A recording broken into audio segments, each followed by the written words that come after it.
2025. Okay, everyone, welcome to the 2025 Spring Guest Speaker Series co-organized by Nebraska Department of Education, World Language, and NILA, and also CLTA Special Interest Group K-12. Today, we have the honor of having Dr. Wang to speak with us on advocating language education in the age of AI, strategies for success. Let me introduce Dr. Wang a little bit. Dr. Wang is the president of ELE Consulting International and a board member of the Global Seal of Biliteracy. She was director of the Chinese Early Language and Immersion Network, executive director of Chinese Language Initiatives of Asian Society, deputy director of the National Foreign Language Center at the University of Maryland, education associate for world languages and international education at Delaware State, and an advisor to the Ministry of Education of Singapore.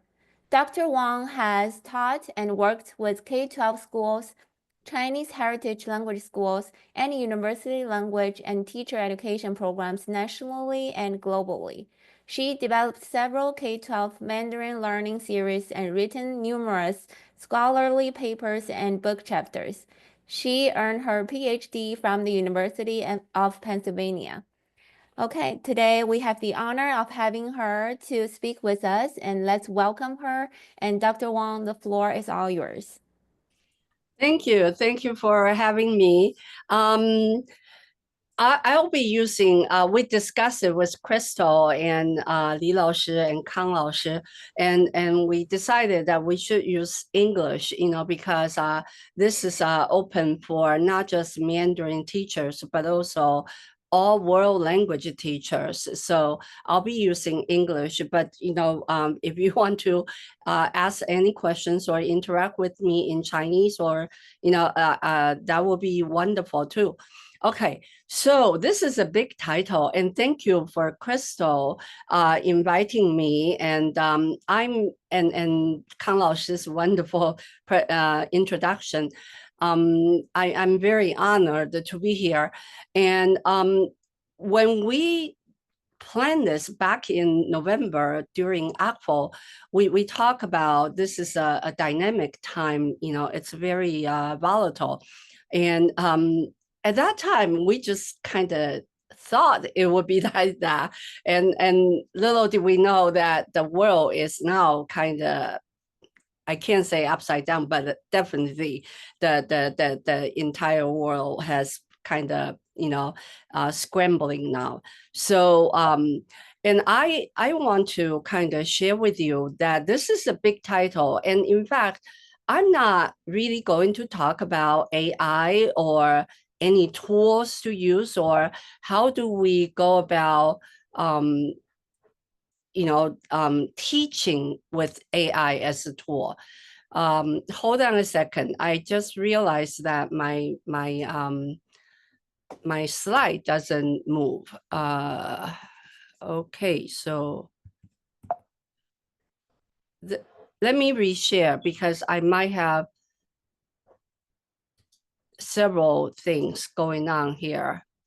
Okay, so share slide. All right, so hopefully this will work now. And the reason for my talk, and also why I'm kind of framing it this way, my content is prepared this way, is because I think all of us will need to, and definitely has a sense of urgency for language education. We're really in a very dynamic and dangerous times. And that's because, definitely with the advancement of AI and machine translation, actually many people have questioned, why do we even need to spend time, energy, and resource on teaching a language? Because machine translation is so useful. And I was recently in Thailand and I use it a lot. So I do know the power of it. On the other hand, there's as I said earlier, the world is scrambling to find stability, solutions, and peace. So we need to understand the local and global context and issues and really seriously rethink and evaluate language education. How do we reframe it? How do we modify what we have been doing? Because what we have been doing, it's from the 19th, the 20th century. And we haven't really questioned. And it's not about, fundamentally, I think what we need to really rethink and kind of examine the whole thing is not really talking about using this tool and that tool. Those are band-aids, and they can help. On the other hand, fundamentally, education and language education in particular have to rethink our value and what we do. How do we contribute to students and the future workers that's demanded in the AI age?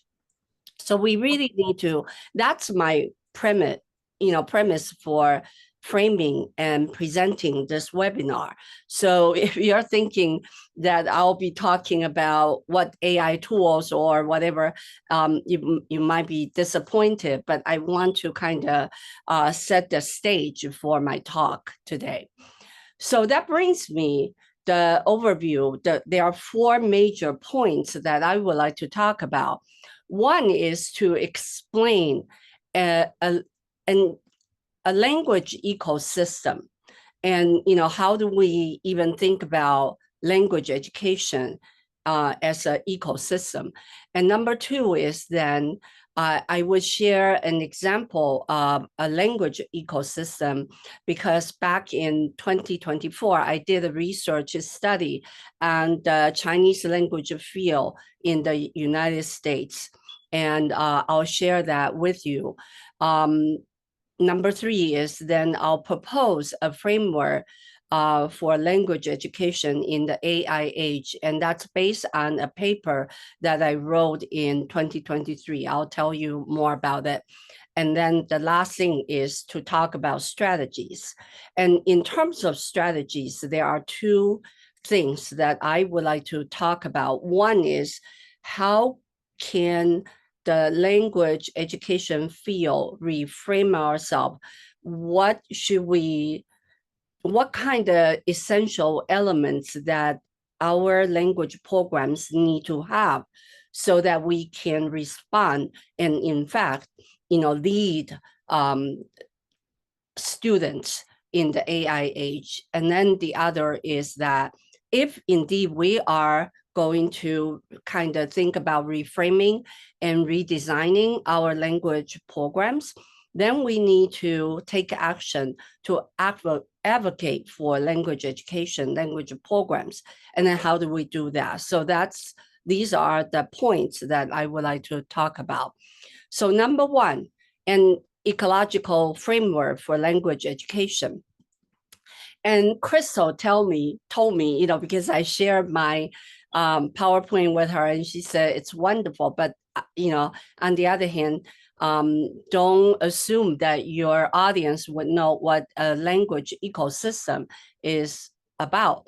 And also, the more I thought about it, the more I thought this is really important. And I would say, if you walk away with the tool or ability or willingness to really think about the language ecosystem of the language that you teach, that would be essential. I would be very honored that you begin to think that way. And in the language ecosystem, then let's think about a language is a plant that we want to grow in a host environment. And in this case, the host environment is the US soil environment. And then so you have to look at what kind of environment, right? And then in there, then we need to look at the macro, the global, and micro, the local and state, environment. And then you look at the evolution of this plant in this environment, the interaction that this plant can grow in with the air, soil, and sunshine, right? And its interplay and with policies, players, the society, and also many other factors, and then you examine the effects of how this plant is growing in such an environment. And there's no doubt about it. We all feel that, the macro environment, and some considerations, is that for your language in particular, how long has it been here? What is the recency? Is that a new language, or it's been kind of world languages or a modern language or whatever it is?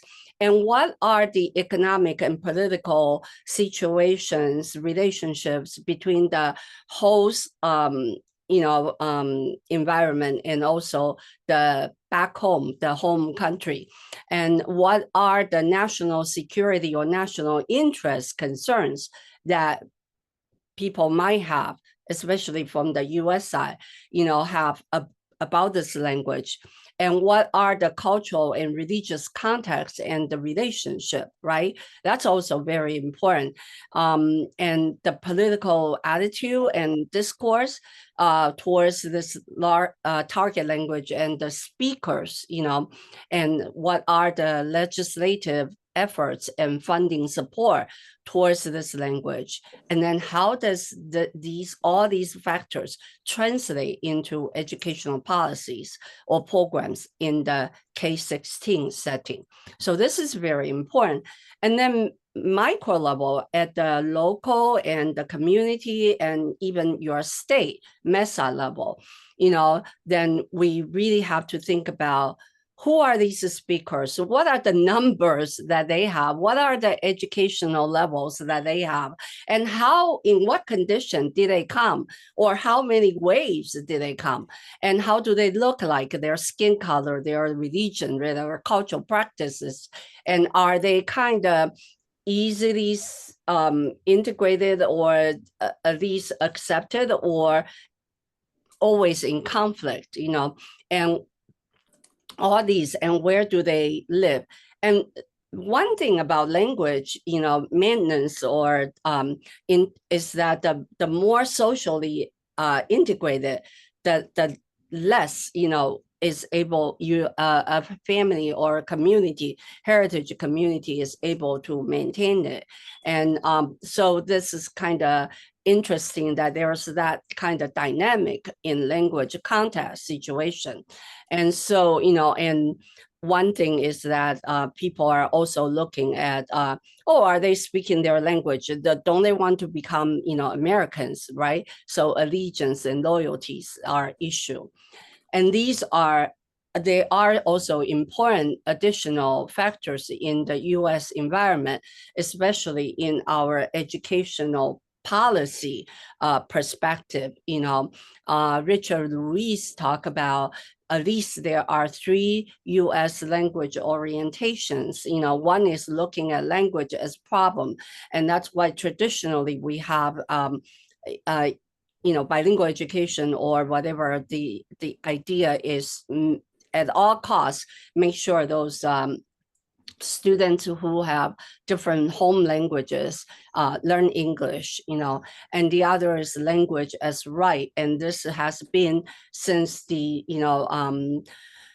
Brown versus, education, and has been advocating language as right. And also there are language as resource people. And these are mainly world language people, and immersion work practitioners and so forth. So these are additional factors that influence. So translating into education policy, and recently, it's been declared that English is the official language. So there will be a lot of implications on education policies, as well as programs, affecting students. And so there's that English only subtractive, and that's coming up very, strongly, and English literacy policy, and also for a while, English language learners were being called multilingual learners, but I don't know how are they going to be called now.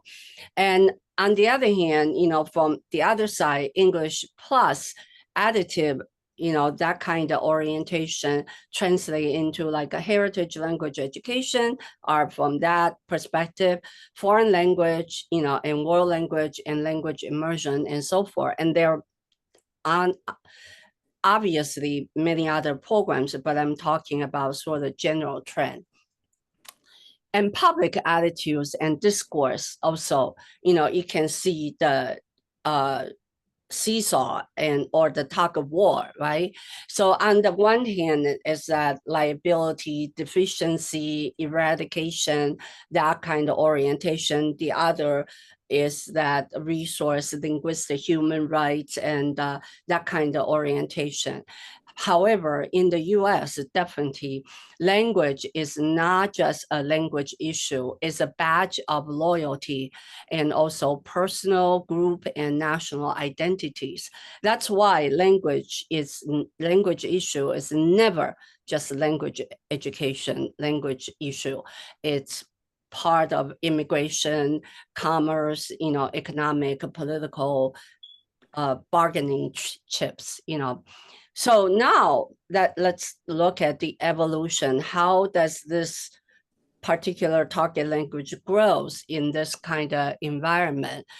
And as I said earlier, there are different language education traditions being played.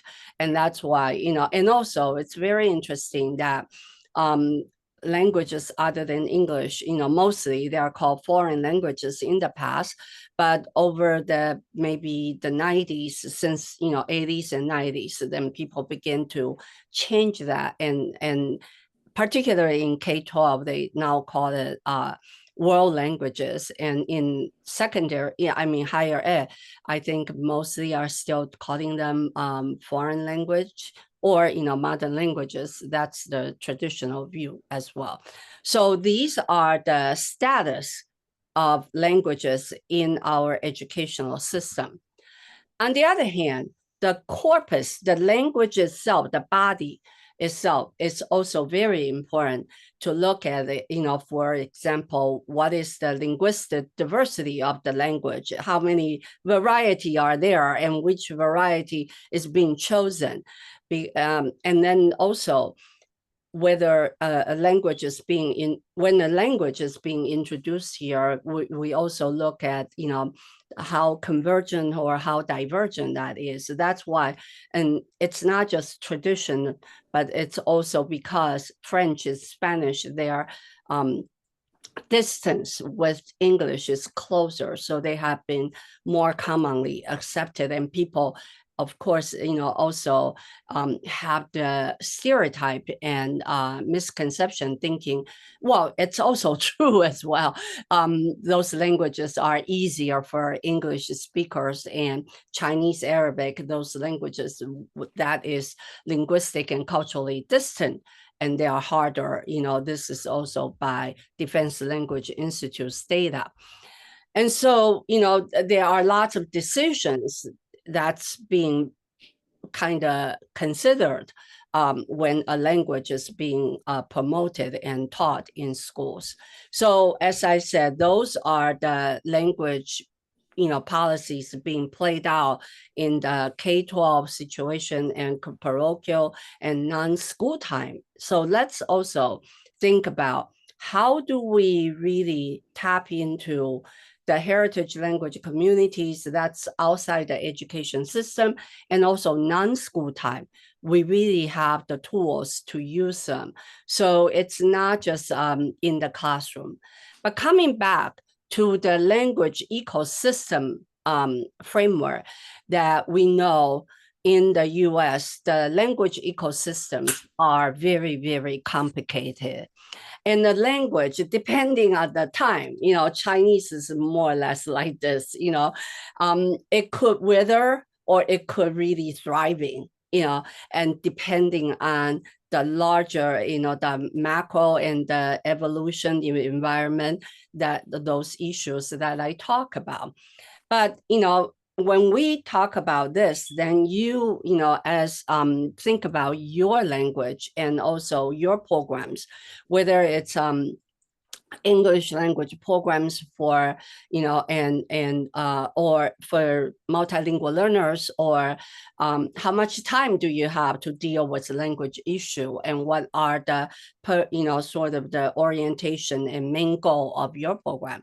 And that, don't forget about the indigenous language as well, and heritage language, and also newcomers language, there are many, many more, and world language immersion, so basically, and that's why language education in the United States, it's very interesting, is that it's not very important. It's not considered as important in general education, the larger schema of thinking about education. And then among the small body of world language programs or whatever language programs, there's also language tug of wars. So there's a Chinese, a French, Spanish, German, everybody's fighting for the little pie that we have. And the idea here is that we, instead of fighting for the little pie that we have, how about creating more pies for everybody? So those are the challenge that I was set out for you, to think about how can we create more pies instead of having everybody fighting that little pie there. So that brings us to the ecosystem of the Chinese language field in the United States. And as I said, I did a study, convened a meeting of experts in the field, and we talk about what's happening in their local situation. So when I talk about the Chinese, I want to apply the backward design principle and invite you to think ahead about your own language. What are the ecosystems of your language? What are the accomplishments, needs, trends, and challenges, and possibly the future direction? And how can we work together to advance the language field? So, we're not stopping right now, but I want to give you an advanced organizer to think about your own language while you listen to the Chinese field. And let's start with the evolution of the Chinese language field. Generally speaking, of course, before 1958, there are already some Chinese language programs in higher ed.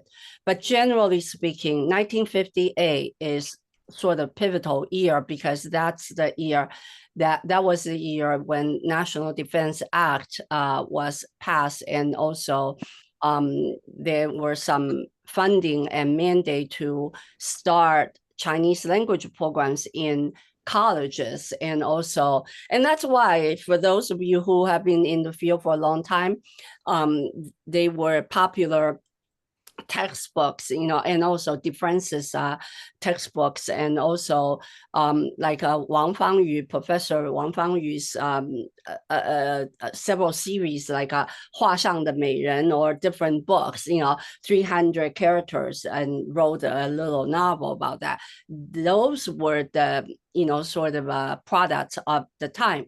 And so at the same time, not only did they establish Chinese language programs in 5 colleges to begin with, but they also put some effort in develop materials, textbooks, and so forth.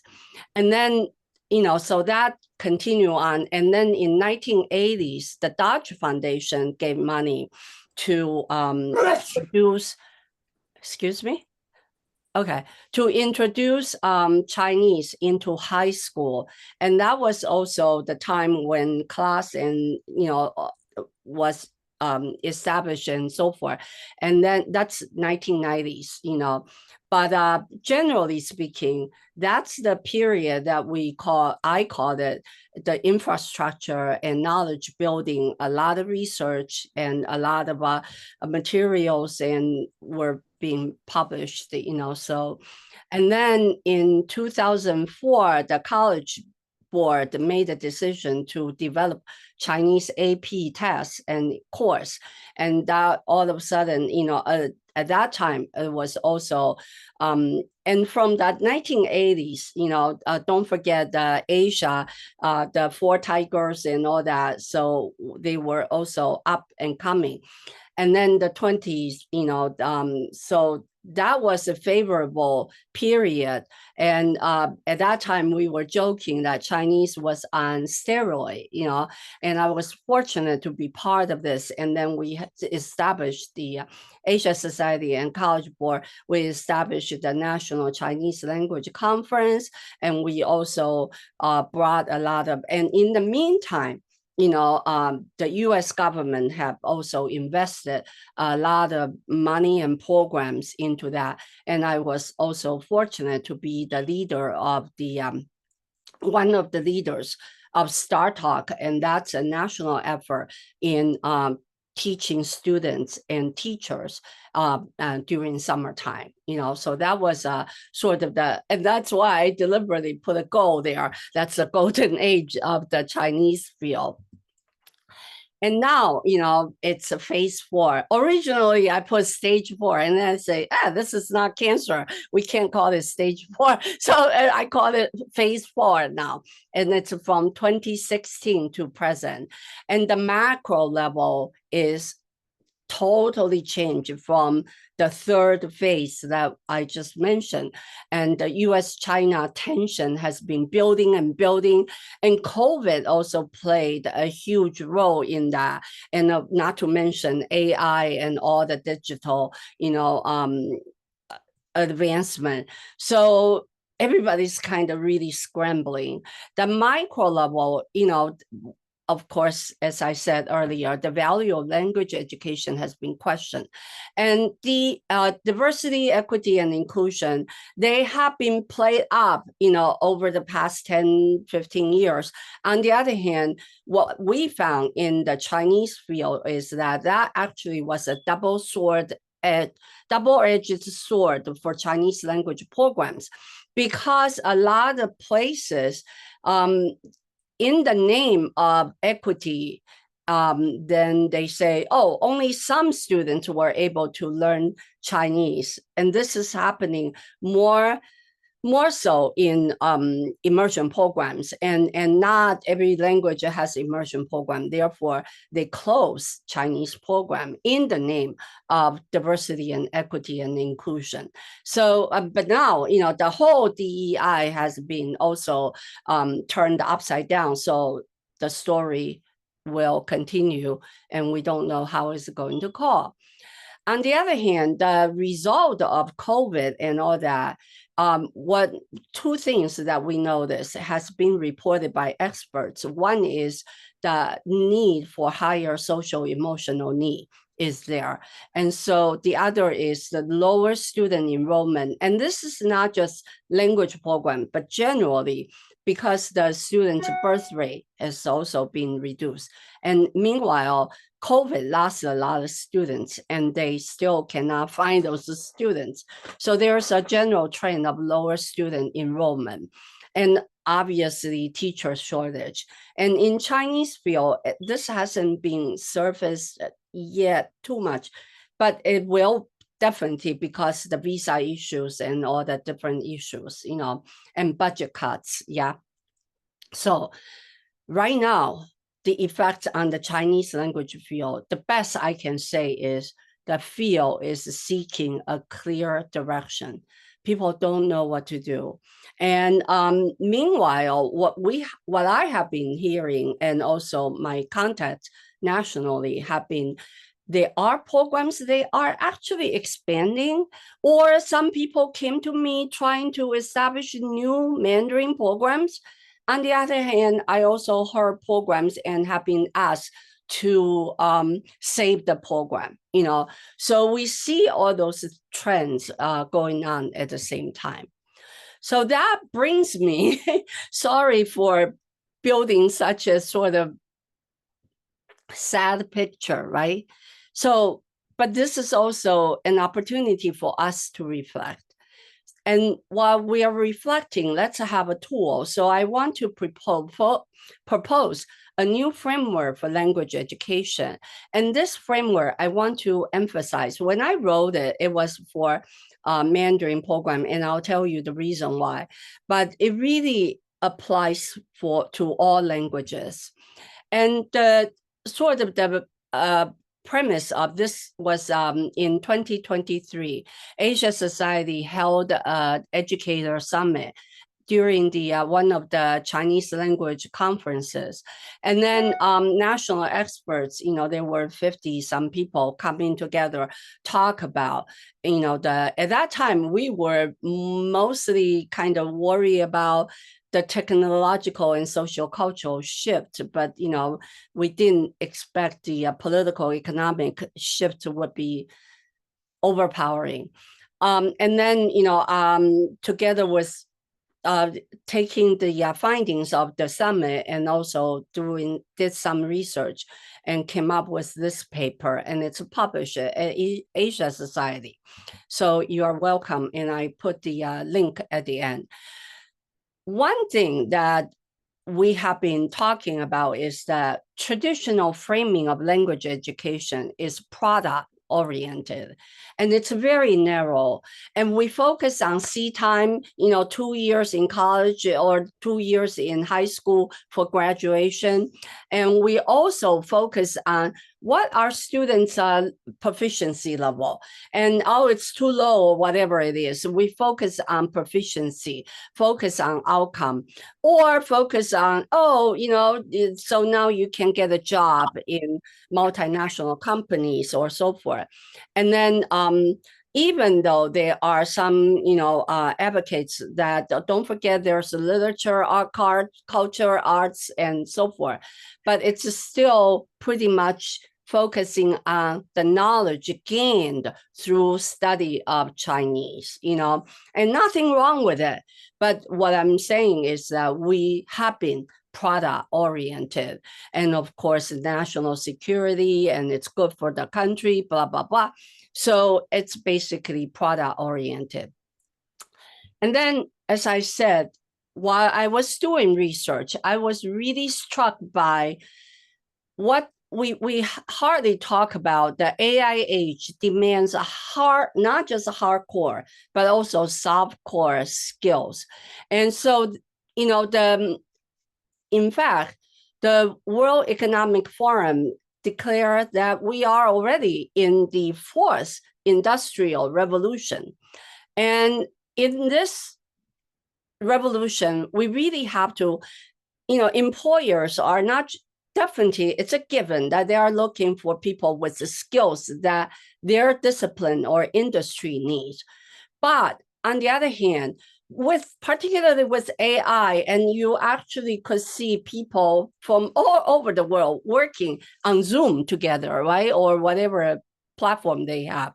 And they need to have the ability to communicate, to address each other's sort of social, emotional, aspect of it, and to collaborate, to come up with problem solving, identify issue, problem solving, critical thinking, and creativity, that type of thing. And this is in particular very telling, is that AI can do so much that, and they are doing better than we do, right? So we really need to think about, are we training people to become more robotic, more AI oriented, or are we really forgot about, sort of like throw the baby out with the bathwater, and then think about, what do we do with people? We're advancing so much on machines, on robots, on AI. What do we do with people? And are we turning people into more AI-like? Or we really have to tap into human intelligence, the creativity and all that. And Kai-Fu Lee had a TED Talk where I found very helpful. You're welcome to take a look. And I'm also reading his book, talking about what to expect in the next 10 years, And he I like this graphic, and I kind of borrowed that and did it on my own.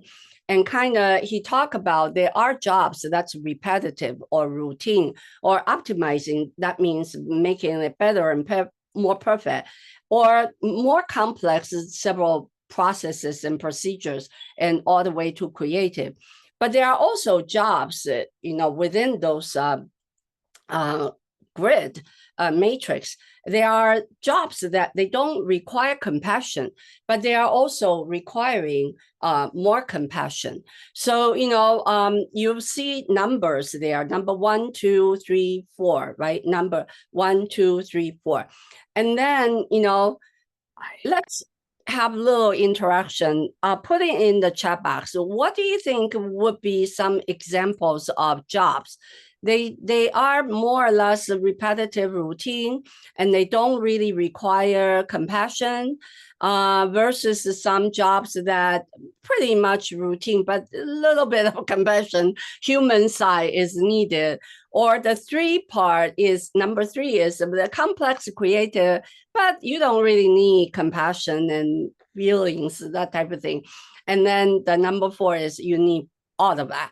So can you put in some example? Just say 1, whatever, 2, whatever. And one example is good. You don't have to come up with all the, and Kang 老师 or Li 老师 will help me read your chat, and then we can talk about them. So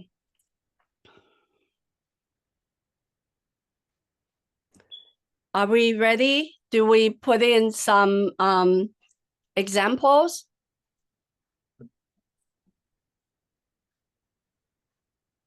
Kang 老师 or Li 老师, can you ask people to and facilitate this part and see what examples that people put in? For number 1, number 2, number 3, number 4. Let's have one example for each, maybe. And there's no right answer. I don't even know either. So, but let's just brainstorm. So what do you think? For number 1, do we have any answer for that? Or somebody can type in right now, maybe some examples. Repetitive, routine, but you don't really need compassion. What would that be?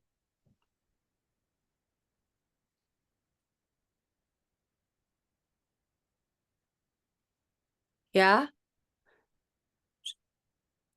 有没有人? What? Okay, so I saw some answer. I don't see it, but there's one one teacher, Kang 老师, saying that programming could be possibly an example for number 1. Programming? Mm-hmm. Oh, okay. But is programming repetitive? I guess it depends on what kind of programming, right? I don't know. Yeah, that could be. I don't know. And then what are the other answers? That's interesting. Factory assembly line workers. Oh, what would that be? That would be possibly 1. I think so. Okay. Yes. All right. Let's go on. More examples, please. Food delivery. Oh, what would that be? Probably number 1. Number 1 too? Okay. Restaurant cook, or for number 1, warehouse organizers. Probably also number 1. Oh, okay. Wow. And so we can, yeah, go ahead. Teachers for number 2. Teachers. Okay. No, teachers for number 4. I'm sorry. Teachers for number 4 and nurses for number 2. Okay, let's think about nurses first. So nurses for number what? Number 2. Number two, so it's repetitive, it's routine, and they can optimizing, make it better and better. And they need compassion. Okay, that's good. And teachers. Okay, that's interesting. Let's talk about teachers. What do you think teachers are? I think teachers, what do you think? They are number four. Right. But they are also repetitive routine, right? But it's also complex and could need definitely need creativity and human capacity. Yeah, okay, that's a good one. How about accountant?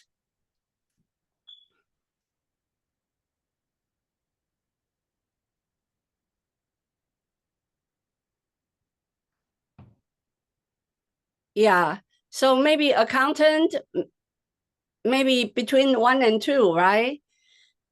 And how about surgeon? A surgeon. So Surgeon. So this is kind of really, it's a good exercise. You can have it done with your students or your community members to really think about. Later I'll talk about how do we do that. But this is exercise. It's very useful to get people to think about in terms, because when you talk about future work, if you kind of use concrete examples, people can relate to better. So a surgeon might be kind of between three and four, right? But it's not creative. So they are more or less optimizing and maybe complex. A doctor, family doctor, probably maybe optimizing and complex and human needed, dimension. A surgeon might be even more so on the complex side. I don't know, but they're not necessarily, are they really creative? I don't know. So those are good exercise for people to talk about. And before we move on, Kang 老师, are there other things that people put in the, Yes. yeah? Yes. One of the teachers, Anton 老师 was saying, I think all the work, including teachers, need all the skills. Yes, Mm-hmm. yes, yeah, And absolutely. Taodaro 老师 is saying, surgeon is probably for number one and two, number one, three, One and three. or three, one or Yeah, three. right. During the surgeon itself is they don't need compassion, but I guess when they're dealing with patient and telling patient they need this, they probably need some compassion, right? So you can tell this is not absolute, but it's very helpful for us to think about Mm-hmm. different jobs and different demands. And we have one more. 赵老师 is saying accountant jobs should be probably number two, and nursing home caregivers probably should be number three. Oh, oh, because it might be more complex. Yeah. See, all of the answers are wonderful. The discussion is wonderful. It really helps us to kind of think in terms of concrete work. And so in my paper, I propose three pillars of the new framework. I think instead of earlier, I said we focus on product, the last one, the what are the learning outcomes and what to do with them. That's what our focus has been in the language field. But I think, really will help us is to emphasize the purpose of learning, in particular, the process of learning. And the process of learning is related to brain research, is related to cognitive development, so I'll talk about that. But those are where the value, to me, that's what it is. So here, for your students, let's start with the purpose of the learning. And of course, we know different people have different sort of purpose of wanting to have this language program, but let's focus on students. So don't forget, we talk about student center. What are your students' purpose of learning? Can we also type in based on what you know, what your students tell you, what your former students tell you, and what you think your students should be thinking about. What are the purpose of learning? Why do they want to learn language X, Y, and Z? So what are the purpose? Type in a few things. Oh, by the way, this is what we are going to do. As I talk, I would invite you to interact with me. So, don't be too eager, just wait for me to finish my talk. We'll be doing interaction along the way, okay? Otherwise, my talk is rather long and it could be pretty conceptual, and I want to sort of relate my content with your experiences and your view, and I would also invite your insight. So okay, Kang 老师, can you read back some of the examples that people say? Yes, I can see some examples shared in the chat box. Wonderful. Okay, hold on a second. Let me switch to another slide because this is what in the paper, the sort of result of the research that I can gather with. So as you read, as we hear the purposes, let's see which one it fits. Okay, so the first one. One of the purposes of the students learning a language could be that they are interested in the culture. Wonderful. What would that be? So they are learning the culture. So you could, this is how I would suggest you to kind of code it in the language that relate to them. They want to learn. So it could be the coding in another human system. And in that particular system, how do they deal with culture? How do they interact with each other? And also when they are learning about other people's culture, they are actually doing more on self-discovery, their own identity. Okay, so it fits all that. And also, not to mention, it's a multiple literacies. Literacy is not just about reading and writing in one language or in another language, in Chinese or French. Literacy is also the ability to read the world, to interact with people. So that it's and human connection, it's right there. Okay, all right, the next one. Students could be feeling that the language or Chinese, here as an example, is very unique. Then that's the coding another system, right? And also, once they find that, they definitely have always go back to their own language. So the point of this is that we want to use some, maybe you'll find these terms helpful for you. And these are, so instead of just talking about the same old, reframe it in different ways so that it also emphasizes the value and the purpose of learning. Yeah, and also another one. The students will be able to communicate with others. Wonderful. So that's a human connection, coding, learning coding of another one. Yeah, all that actually you could see all that fits. Yeah. The next one is very similar. The students will be able to have conversation with the native speakers or their grandparents. Wonderful, wonderful. So that again, is a multiple little human connection, and you can see the human connection. And human connection is clearly not AI replaceable. So that helps us to kind of frame the purpose. Really is to increase and to develop the human and others. Students might be taking this language as to meet the language requirements. Okay, language requirement, what would that be? Then that's kind of sort of developing. Yeah, that's a good one. Only I will add that to it. But okay, another one. So they are learning another system. Yeah. To fulfill individual goals and objectives, it could be social, emotional, or survival related. Wonderful. So definitely was the discovery, human connect, all that. You can see more. Yeah. Next one. For travel or study abroad Yeah, opportunities. definitely. And also happy and productive life and future. Yeah. All right. Students might like to travel to the country and be able to speak and understand the language. Absolutely. So you can see happy life, multiple literacy, self-discovery, because they don't travel without reflecting who they are. That somehow will definitely, impact them. Others?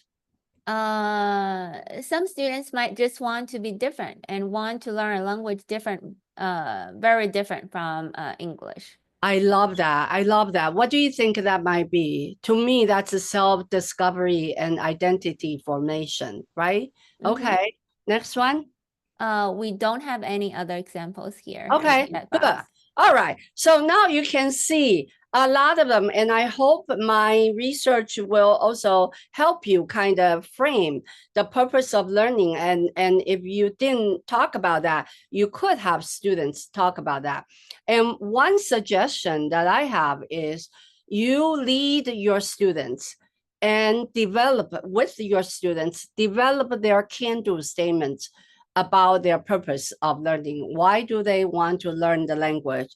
Because I can do this. I will be able to do this. I will do that. Why I will, that's the, so help them develop a concrete can do statement. And it doesn't have to be way big, not thinking about Mount Everest right away. You think about the little hills and the little steps, along the way, and always break it down into smaller, achievable, workable pieces. Now, let's go to the process of learning. To me, this is the heart, the core value of language education. It really helps us develop the human brain and connections. It covers everything. And language learning is a powerful workout for the brain, And this picture, I asked DeepSeek to come up with this, and it's beautiful. I love it, and I just use it. And the idea here is that, and I actually heard Professor Frank Tang talk about and the different brain, and function, and in its relationship with language learning. And I think it's time that we also kind of emphasize this point that language learning really trains the brain, And in fact, last week I heard an NPR interview, and they were interviewing some people at the Princeton AI Institute, whatever it is. And one professor, he said, what I really worry is that what do we do with cognitive development? We overlook that and focus so much on AI, and think about how to bring AI into, but then we ignore cognitive development. And this is really related to that. And within the left hemisphere, some centers, and it's actually brain related to language, is not hearsay. It's research based. It's real, and how we use, interpret, and how we learn the language. For example, the frontal broadcast area is related to speech production, and the Wernicke, I may not pronounce it correct, and that's related to the comprehension. And the motor, cortex, controls the muscle involved in speech, and the auditory cortex is processing auditory information and all that. So when we're learning a language, we really expand and strengthen learners, nexus and connections within the brain, and having different stimulation to that. So, when they process one language is one thing, and when they process another language and multiple languages, it's another. It really strengthens and expand the parameter of how their brain can work, in the area. And these are some examples. So later, if you, you can take a look. But summing up all the different different research, in education and also in brain research, long-term benefits of language learning is that really improve the problem-solving skills and improve our executive function, better multitasking abilities, and enhance at the end, really enhance academic performance, because kids are required to use their brain and make connections on not just language, but all the things they are learning, and also greater cultural adaptability, because they are kind of making it a habit of taking multiple perspectives. And for them, it's a matter of fact, a habit of learning, a habit of thinking. And so I want to emphasize, this is where language teachers can really make a difference. Instruction matters.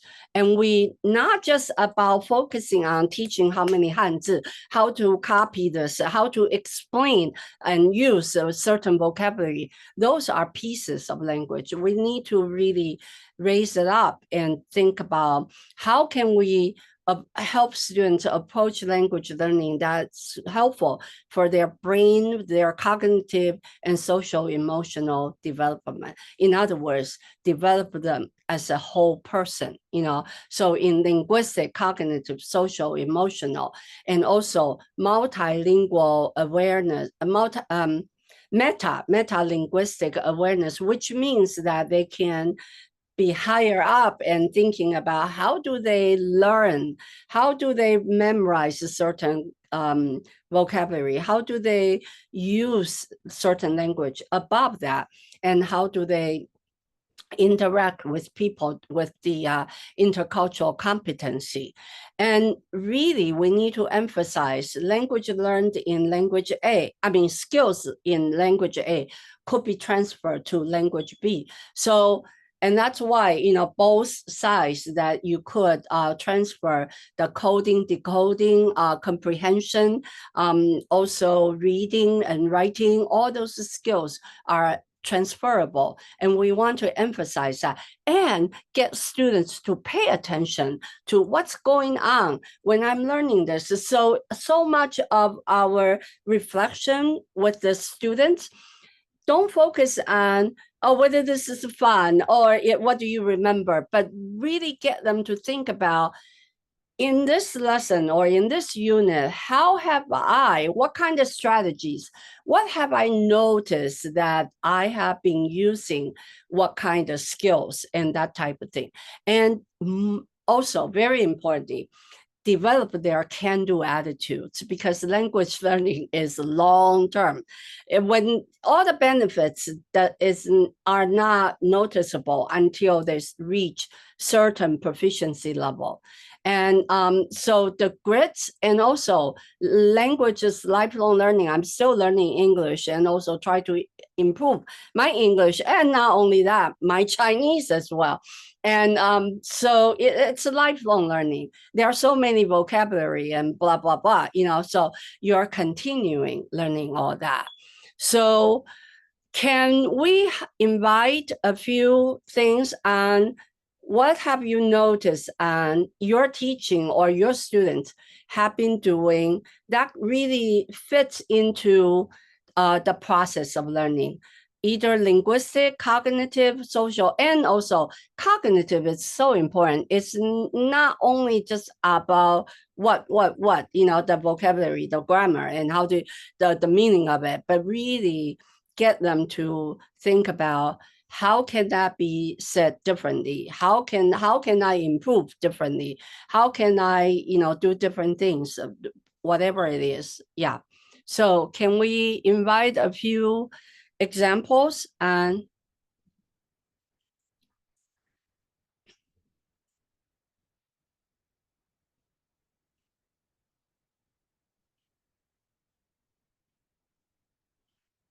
Kang 老师, do we have anything? We do not have anything yet.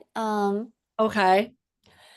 And I just want to emphasize this point. If we have time for a 3-hour workshop or a 1-day workshop, I would really have you focus on how can you teach Hanzi, and that can help students develop their brain or social emotional or whatever their attitude. How do you teach? How do you get students? And don't forget, for example, in a good language classroom, we have students do role play, we have them do interview, we have them do a jigsaw puzzle, we have them do all the different things, and those are really get them to develop their coordination, their collaboration, social emotional communication skills, in addition to linguistic and cognitive development.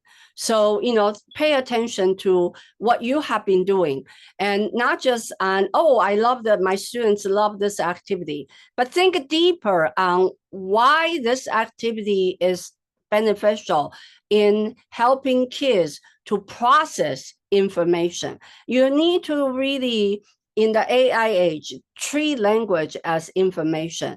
How do they process information? How do they get themselves meaning across and negotiate meaning? Now, that brings us to products of learning. What are the learning outcomes? And, this we already have talked a lot about this. So originally, I want to invite you to put in, but I think we know more about the products of learning. And this is from research that, it really helps the students to become to develop a multilingual literacies, global competency, and content and knowledge skill. And I want to emphasize in this part that even a world language, Chinese is a second language class, don't forget it has to be related to content. Cannot just go to restaurant all the time and transportation and weather all the time, season. You need to have meaningful content, and meaningful content can be, you can break it down into things that, that fits their cognitive and also linguistic levels, and that can be done and has to have meaningful, rich in content, because without that, language classroom is could be very boring, and get them to develop more collaborative communication skills and have tasks and activities. So it's not just paper, and encourage them lifelong learning, agents of change, and be more compassionate instead of just being so judgmental. So that brings me to the last part of my talk. And this part is kind of divided into two components: rethink and advocate language programs in the AI age. And I want to emphasize that if indeed we feel that AI has different demands on human development and on and language classroom really can help with that, how do we reframe it? How do we redesign our classes, and that help develop human intelligence and human connections, right? The first one, I would advise you to vision graduates for the AI age. And earlier we took the different matrix and talk about what kind of jobs and that give a concrete exercise to get kids or community members to think about what are the needs, what kind of jobs that they aspire to, and also what kind of preparation that they would need. So start with a graduate profile, and this will help us visualize what graduates would really look like, and then what kind of skills and discipline and disposition worldviews that they need to have. And then you map out the pathway to get them there. The second one is make sure that your program is now. This is an acronym. now, stands for networking and experience, opportunities to learn and use, and also world applications. And they each one fits, deal with more or less purpose, process, and products of learning. So I'll explain. Now, N stands for networking and experience. Don't forget, really, really increase a lot of experiential learning into your program. And nowadays with digital and platforms, it's so available. You can have contact and virtually or through all kind of wonderful softwares and programs. And personally, I'm kind of addicted to TikTok. So it's just so much fun, and I can see a glimpse of different cultures in different ways. So the program really needs to connect learners with the target language, culture, society, and speakers, and it could be locally or globally. So you could do field trip, study tours, and so forth, and virtual partnerships, or real student exchange program. And students learn language and culture through their learning, through the Chinese language, and O is, as we said, opportunities to learn and use the language. And there are not just our classroom, but also various digital platforms and tools. And also, I think this is a key to make changes. It's many states and districts are now awarding competency-based credits. If students reach intermediate mid, they get something. Or there are also two programs, the state seals of biliteracy or global seal of biliteracy. Check into them and see how you can get students to apply and get them. And I would say, those are important opportunities to learn and to use the language. And then the last one, W, is applying learning outcome in the real world and collaborate and think about some issues and collaborate. And also very early on, kind of help students develop the sense of agency, that they are able and willing to take action, to make some changes. And it could be changes in our classroom. In our classroom, you set up the classroom rules or your behaviors in the classroom or cafeteria or outside programs, all the way to, in our community, we can help with a recycling program, or go to the beach to clean up, that type of thing. The third one is to definitely you need to set goals for your program, and you can choose any of these and modify them, but all students will be able to have opportunities to learn and use language and culture. And your program really need to kind of think about, maybe you would allow students to go in and out instead of, in the past, I remember over maybe 30 years ago, the world language supervisors were still talking about building K-12 sequential programs, and that's not reasonable, and it's not feasible. It's not desirable either, because the students have opportunity to go in and out. They can learn from various ways, but we need to recognize their competency. And also but as we said, before you can recognize their competency, you have to set a sort of a functional level. And usually it's intermediate mid would be the goal to kind of do that. And AP is intermediate, mid, high, and advanced low. And most of the state or global seal, it's set at intermediate mid. Some states are set at intermediate high. So those are the things. But then you have to kind of map out from level 1 or from first grade all the way. How do you go about doing that and get students to have access to digital platforms and so forth? and leverage resources.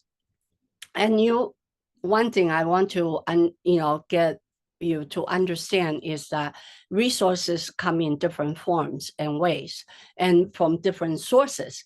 So it's not all just about money.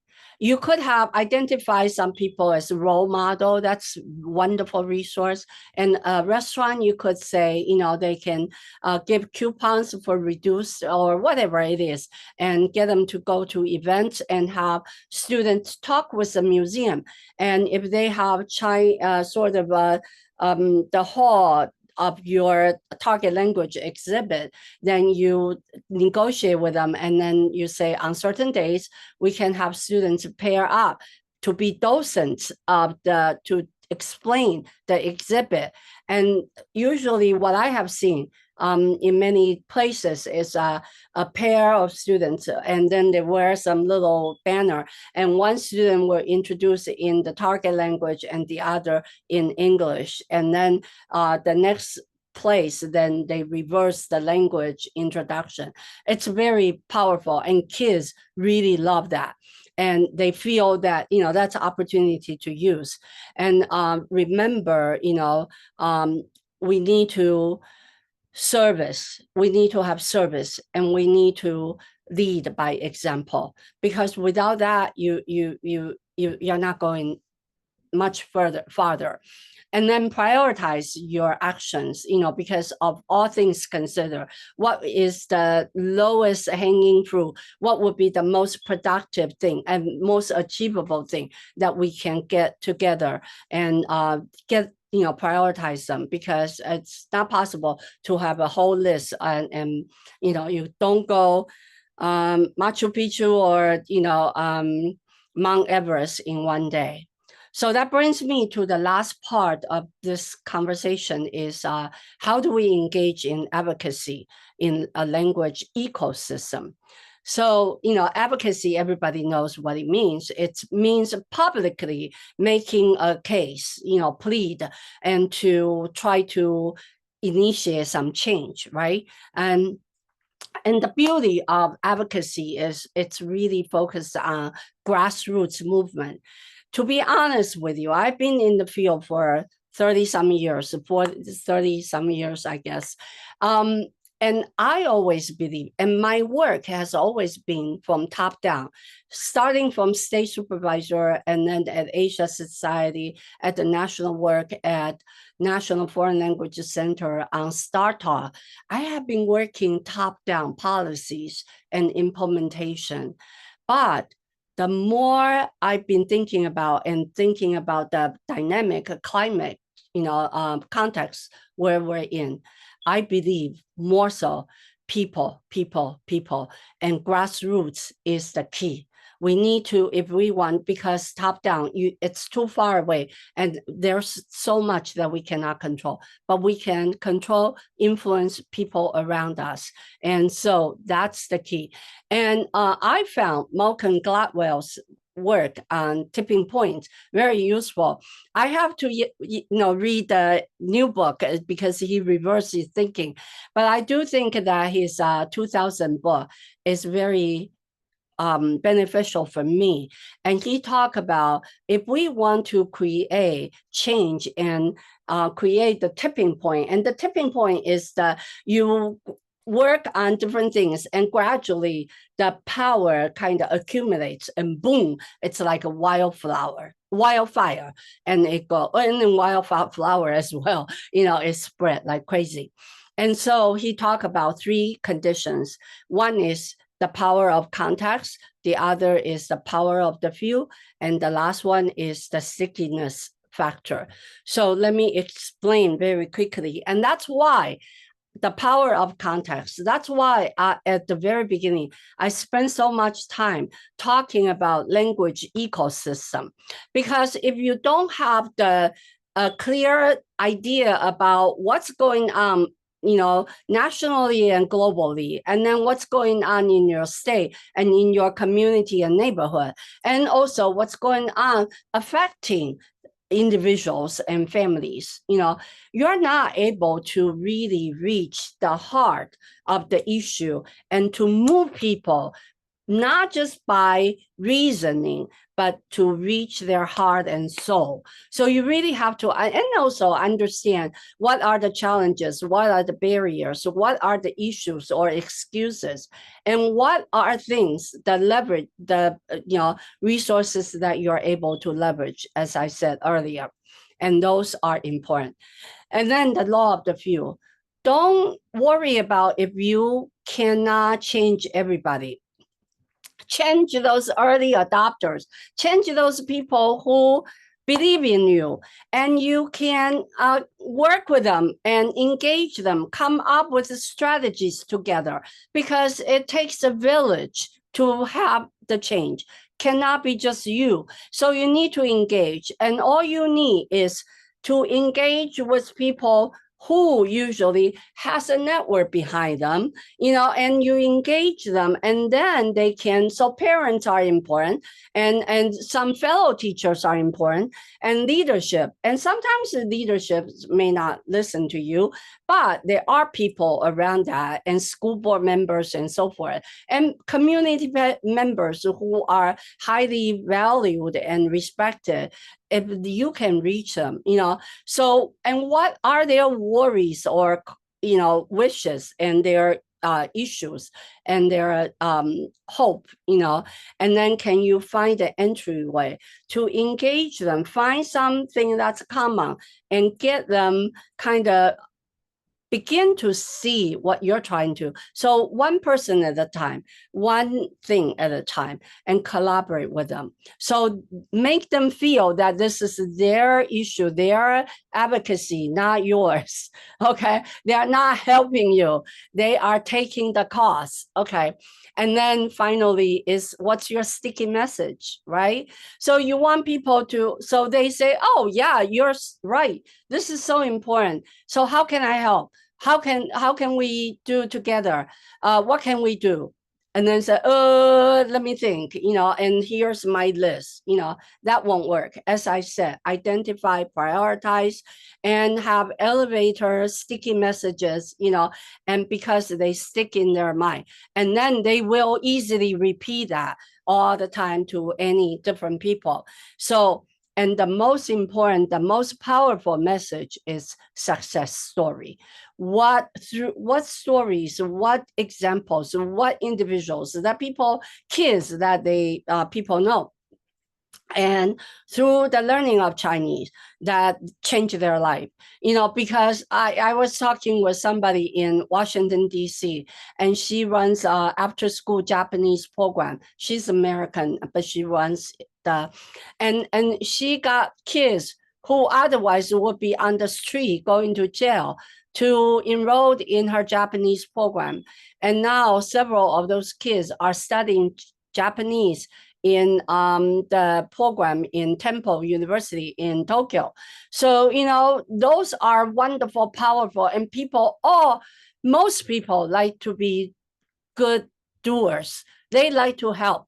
They like to have changes, and so you need to give them the way to help, the way to make changes, and let them feel the power, the ownership, and be persistent. It won't happen overnight. So these are the, strong messages and ways of advocating for language program and language education.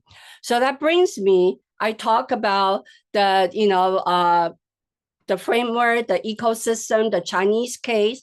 I also propose to get us to think about, purpose, process, and product, and also strategies. How can we redesign language program, and how do we advocate for language education for your program? So don't forget about the, learning, the whys, the hows, and the what, because when learners can own their learning, and they won, right? So I play with that now, and then talk about how do you advocate, and think about the ecosystem of your language, and think about who can you engage, and then think about what messages and actions you invite people to work on. So, and that's the paper. It's on there. You can find it. So that brings us to kind of open up. We still have 11 minutes and talk about what's your thinking about my message and what are the ecosystem of your language and what are the trends and what can we do together?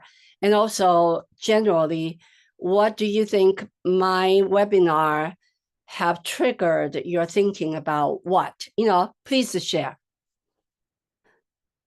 Type in and or raise your hand. I don't know. Kang 老师, what would you like to manage this part?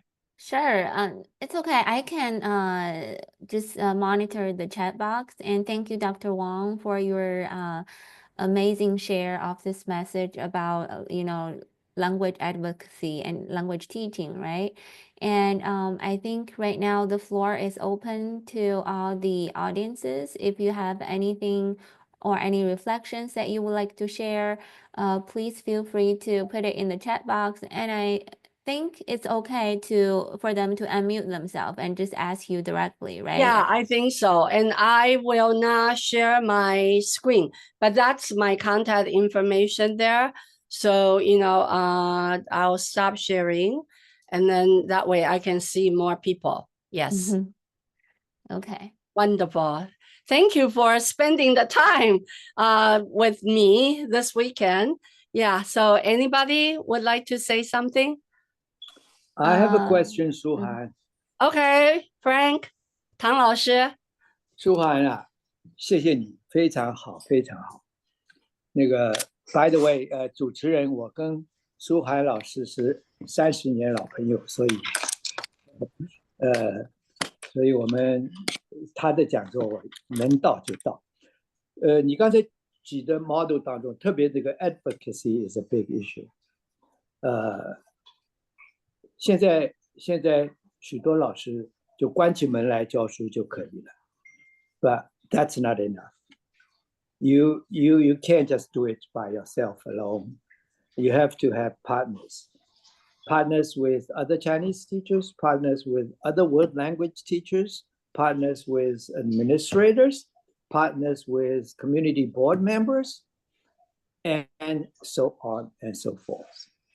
So I think that's something I think it's extremely important. AI is a new challenge, but we don't just use AI to make our teaching easier, but maybe we can use AI to make our advocate role even easier. So yeah, think about that's that. A good thinking. That's what I'm thinking. Absolutely. I think you're right on. By the way, Tang 老师 is my my professor, my advisor. He served on my PhD committee. So I'm forever grateful to Tang 老师. Yeah. Tang 老师, welcome. So it's a great honor to meet you here. Yes, thank you. So yeah. And your point is so true. And in particular, I would advise Chinese language teachers also really seriously work with world language teachers and using the framework that I share with you, that regardless of language, we are helping to develop a human being and human cognitive development and also connections. So you have to band together because actually world language is in danger, not just Chinese. Yeah, exactly. Yeah, I think it's awesome. I think I would like to piggyback off of both Dr. Wang and Dr. Tang's idea about how AI and technology could be double-edged swords, right? They, on the one hand, they can be considered as challenges because there are so many tools assisted by AI or technology that can do translation by themselves. However, they can also be turned into, engaging tools for students to learn. And we can develop more interactive and engaging activities for students. So it can be a great opportunity for students to engage in world language learning as well.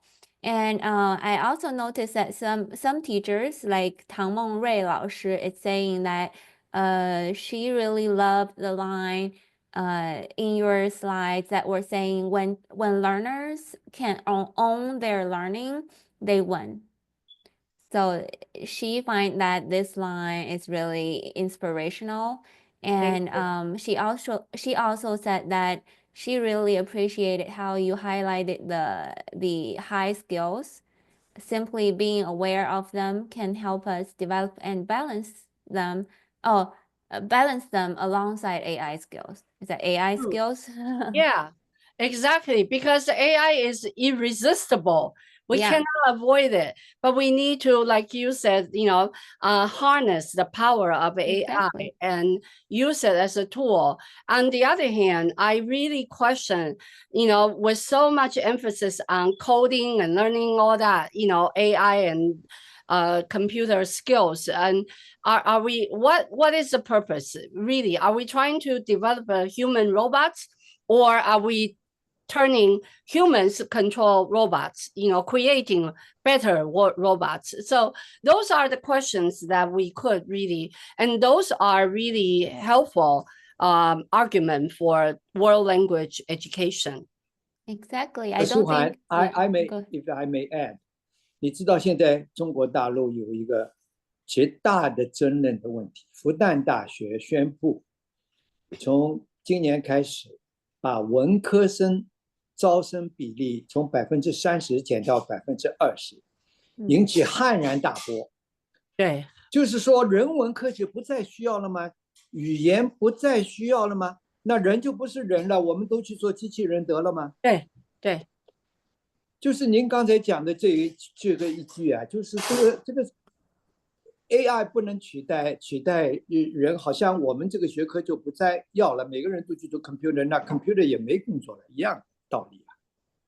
是的，对对对，而且说老实话，那个 language 我们今天是没有时间，那有时间，而且我不是这个专家，但是有时间，其实我们可以从中文的本体来研究，它里面就有很多 AI 的信息，对吧？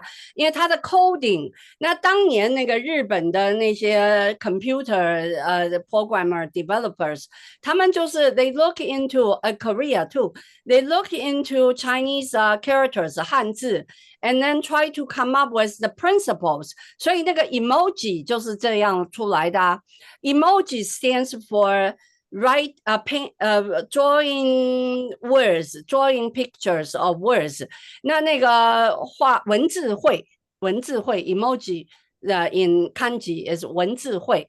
So, they are looking, and Chinese characters in itself has so much information about processing information about 那个汉字部首、形声部、声部跟音部，那个意义的部首，对吧？还有它的构建，它的那个都是跟 creativity 跟 design， 然后跟那个整个的 analysis cognitive development differentiation sorting 分类 categorizing 什么跟什么汉字水的一家人在哪里，人的一家人在哪里 that's a categorization.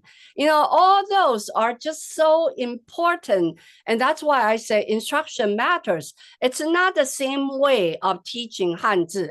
You really need to get, and one time my granddaughter asked me to help her with vocabulary, and 老师给一大堆 20 some vocabulary, and she found that hard to process. So then I figure out, I said, okay, out of these characters, vocabulary, can you find those that related to people? Oh, then she said 工人、邮差、老师, and then she put it together. And then so what would be associated with things they do, and what would be the places they go, and how about what are the words that shows whether they're happy or not happy. And then she found, and then all of a sudden she cannot stop.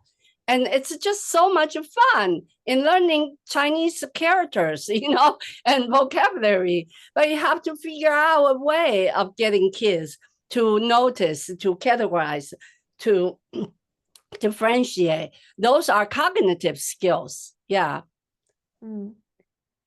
我觉得王老师您非常好哈，然后我再提醒一下各位老师，各位参会的老师，如果您需要这个 professional development certificate 的话，请您这个填一下这个表格，我是发在了 chat box 里面，所以如果您填写了您的表格，然后留下了您的邮箱，我们会把这个您的参会的 certificate 发给您哈。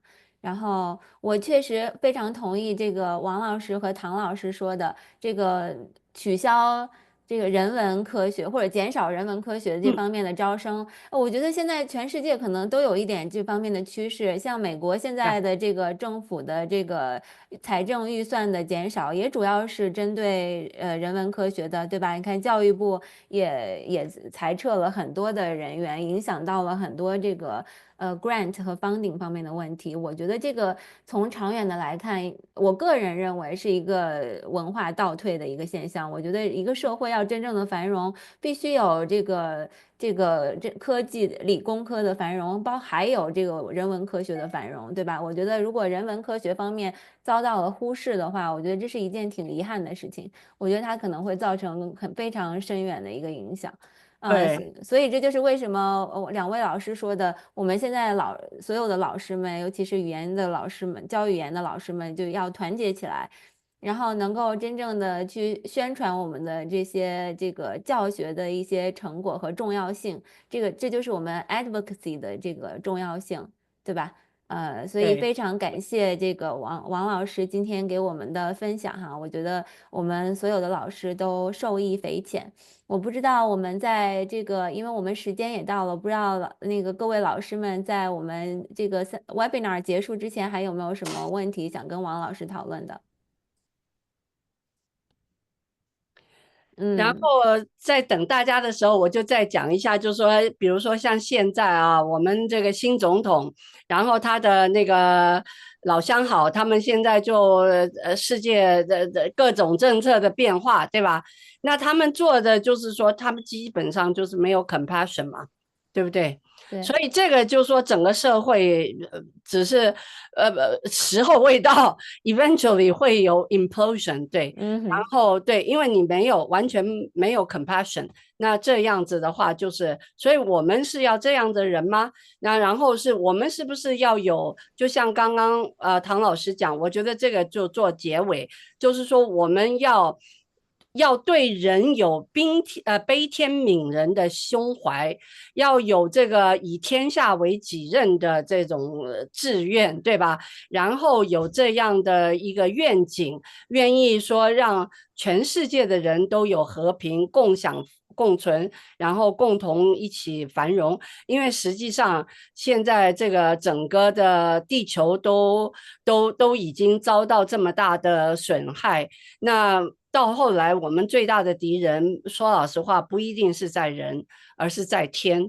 所以这个我们如果不能够合作的话，那说老实话，地球都毁灭，地球都哭了的话，那你再怎么样，国与国就等于没有国了。基本上就是说，整个地球我们就是地球人了呀。所以我觉得大家就说这种悲天悯人的胸怀心情，能够教我们的学生，而不是说我们的中文课的重点呢，就是在学一些汉字啦、语法啦，讲一些什么读完哪个课本，而是说让学生对这个整个世界有这样的一个胸怀。我觉得这是我们中文课可以做到最大的一个使命。我觉得王老师说的非常好哈，就我们学习语言的过程，或者学习任何一个学科的过程，都是要能够 develop 我们的 compassion 和 empathy，对吧？这个是对学生来说非常重要的一点，在他们成长和学习过程当中非常重要的一点。这个唐梦瑞老师，我看也在这个 chat box 里面也对您表示非常的赞同哈。然后那我没有看到。哦，这个赵老师也说，The workshop is amazing, it's thought-provoking and a timely one for all the complications in the new era。许多老师也表达了对您的感谢。再次感谢您，王老师，也感谢所有的老师们今天来参加我们的 webinar。我们之后还会有很多的这个讲座，希望我们老师能够在这个平台上面多多的交流，能够进一步的那个发展我们的语言项目。好啦，谢谢各位老师，那我们今天的谢谢 webinar 就到这里啦，谢谢王老师，谢谢唐谢谢老师，谢谢素啊，涵，大家谢谢主再见，持人谢谢素涵，大家，谢谢我们再康老师，见啊，再见，谢谢谢大谢。家，再拜见，拜。拜拜。